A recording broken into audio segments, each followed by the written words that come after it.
আল্লাহ রাসূল সাল্লাল্লাহু আলাইহি ওয়াসাল্লামের একজন সাহাবী সহিহ মুসলিমে এসেছে, সাহাবীর নাম হচ্ছে রাবিআ। কি নাম?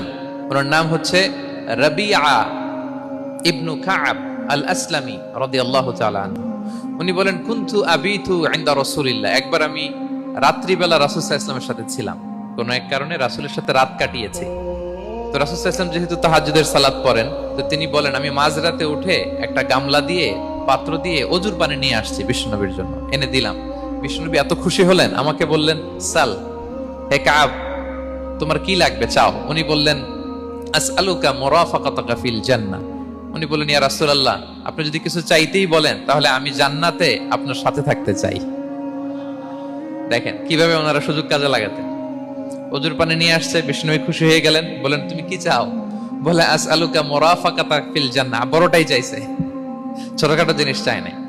নবী, হে, আমি জান্নাতে আপনার সাথী হতে চাই। বিষ্ণু বললেন, আওয়া গায়রা যালিক,